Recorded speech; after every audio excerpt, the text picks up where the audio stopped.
இதுல என்ன ஒரு விஷயம்னா, எனக்கு ஒரு டவுட் என்ன அப்டின்னா, ஒரு சிலர் வந்து வீடு கட்ட ஆரம்பிச்சிருப்பாங்க. கட்டுன பிறகு ஒரு சிலது வந்து அஸ்திவாரத்தோட அப்டியே நின்னு போயிடும். இல்லன்னா பாதி எழும்பி, பாதி தளம் போடுற இடத்துல அப்டியே நின்னு போயிடும். இல்லன்னா அந்த பில்டிங்க கட்டி முடிக்க முடியாத ஒரு சூழ்நிலையாவே இருக்கும். இதுக்கெல்லாம் என்ன வாஸ்து குறைபாடு இருக்கும் மேடம்? கண்டிப்பா அது வாஸ்து குறைபாடு இருந்தால் தான் அந்த மாதிரி இடங்கள பகுதியிலே நிற்கும். ஒன்னா தென்மேற்கு கிணறு இருக்கும், ம். புரியுதுங்களா? இல்லாட்டி ஸ்கொயரா கட்டணும், இல்லாட்டி செவ்வகமா கட்டணும், சதுரம் அல்லது செவ்வகமா கட்டணும். எந்த மூளை கட்டானாலும் பில்டிங் பகுதியில நிற்கும், புரியுதுங்களா? ம், ம். இந்த மாதிரி அந்த அதுக்கு தான் நான் நேரடி சைட் ஒர்க், புரியுதுங்களா? இப்போ வீடியோ கொடுத்தாலும் பிளான் கொடுத்தாலும் நாங்கள் பார்க்கறதே இல்லை. நாங்கள் இந்த 32 வருஷமா நேரடி சைட் ஒர்க் தான் போய் பார்த்து இந்த குறைபாடு இருக்கு, ரெடி பண்ணீங்கன்னா தான் உங்களுக்கு நிறைய பகுதியில் இந்த வீடுகளை கரெக்ட் பண்ணி கொடுத்துருக்குறோம், கரெக்டாக கட்டியிருக்கிறாங்க.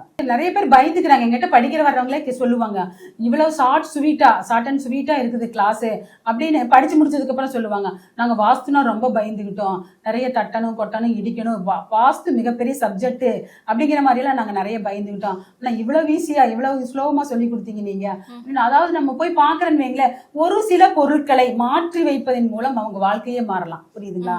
இப்ப நேத்து கூட வளசர பக்கத்துல ஒரு வீட்டுக்கு வந்து பார்த்தேன் நான், பொருட்களை தான் மாற்றி வைக்க சொன்னேன். ஏன்னா பொருட்களை ஒன்னா வடக்கு பார்த்து வைக்கணும் பீரோவை, இல்லாட்டி கிழக்கு பார்த்து வைக்கணும். தெற்கு பார்த்து வைத்தாலும் மேற்கு பார்த்து வைத்தாலும் விரைய செலவு வரும். அந்த மாதிரி வீடுகளுக்கு போய் மாற்றி விடுவோம். அப்புறம் அதே மாதிரி ஒரு கட்டளை எங்க போட்டிருக்காங்கன்னா வடக்க தலை வச்சு படுக்கிற மாதிரி போட்டிருக்காங்க. கண்டிப்பா 3 திசையும் தலை வைத்து படுக்கலாம், வடக்க மட்டும் தலை வச்சு படுக்கக்கூடாது. அந்த கட்டளையும் திருப்பி போட்டு படுங்கன்னு சொல்லி கொடுத்துட்டு வந்தோம். இந்த மாதிரி நிறைய வீடுகளுக்கு பொருட்களையே மாற்றி வச்சிருக்காங்க. ஃப்ரிட்ஜ் வந்து கிழக்க பார்த்து தான் திறக்கணும், வடக்க பார்த்து தான் திறக்கணும், மேற்கு பார்த்து திறக்கிற மாதிரி வச்சிருக்காங்க. நேத்து ஒரு வீட்டுக்கு வாஸ்து பார்க்க போகல. இந்த மாதிரி நிறைய வீடுகளுக்கு கூட திறக்கிறது அது வாஸ்துப்படி இருக்குது, செல்ஃபு வாஸ்துப்படி இருக்குது, லாப்ட் வாஸ்துப்படி இருக்குது, எல்லாமே வாஸ்து. அதாவது வீடு தான் நம்மளை இயக்குது, நம்ம வீட்டை இயக்க கிடையாது. வீடு எப்படி இருக்குதோ அந்த அளவுக்கு தான் நம்ம இயங்குவோம், சரிங்களா? நோய் நொடிகள் கூட நம்ம வீட்டுல இருக்கிறத பொறுத்து தான் நோய் நொடிகள் வருது. அடுப்படியை கிச்சனை, அதாவது அடுப்படியை சுத்தமா வச்சுக்கிட்டீங்கன்னா உங்க வயிறு தொந்தரவே வராது.